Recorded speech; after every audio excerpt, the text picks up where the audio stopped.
Ayan. Hi, Gabi!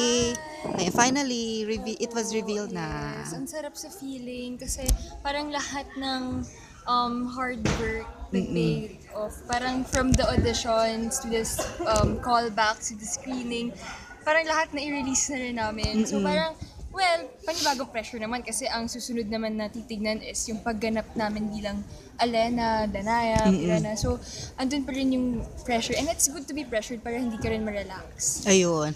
Nung nag-vlog con tayo, learn mo na. Na ano yun? Sorry. Nag-vlog con tayo.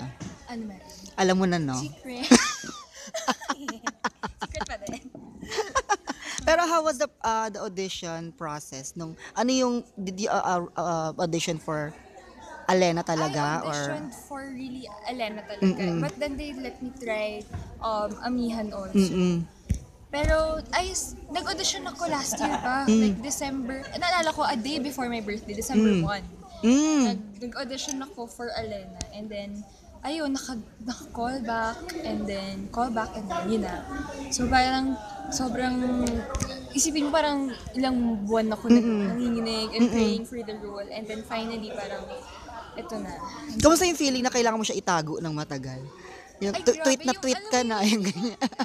Yung excitement, yung adrenaline ko nandito nung nalaman ko. And I really wanted to tell my fans, yung mga naniniwala sa akin, mga nagsusuporta sa akin. Pero syempre, pigil-pigil muna. Parang lahat magiging worth it pag na-reveal na ng todo. Ito rin yung parang comeback niya ni Ruru. Yes, the comeback. Kamusta? Pre-comeback lang yung nakuha. Oo. Kamusta yung feeling na parang akala ko maghiwalay na kami ni Ruru, ito pala. Sa feeling kasi this is one of the biggest project of GMA and also ako honor sa akin na makabilang dito. Siyempre, mas masarap sa pakiramdam na may isang tao na alam mong may susuporta sa'yo on set, sa lahat ng bagay. So, si Ruru yun. So, parang dagdag din ng kaba, ganyan. So, may taga-balance din ng kaba at pagiging okay tayo. So, Preparations. So far, ano yung pinakamahirap na pinagdadaanan mo? grabe talaga. As in, ako kasi matakaw akong tao. So, I really had to eat yung mga calorie count meal. Sisingin niya talaga kinakain ko.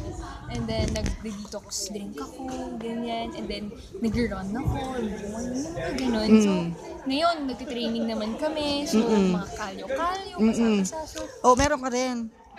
dito sa kamay Oo. wala. So, more on... Kasi parang lahat meron sa ano. So, marka ng paghihirap. So, ayun, parang we're all doing this para lang maibigay yung best sa What are you most excited about Encantadia? Like, yung costume ba?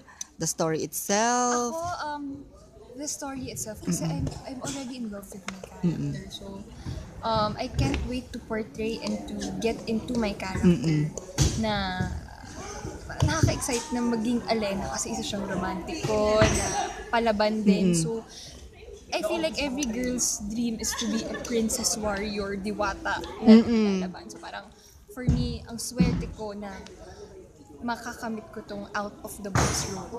Ayun, last na lang.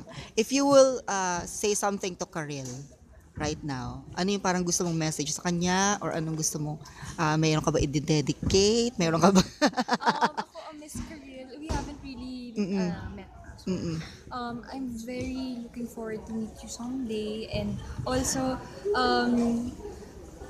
thank you din kasi ikaw yung bumuhay na una sa character ni Alena. So, I'm very glad na kung ano man po yung simulan nyo, maitutuloy ko naman po. So, ayun, I just really want to meet you and to like greet you also someday.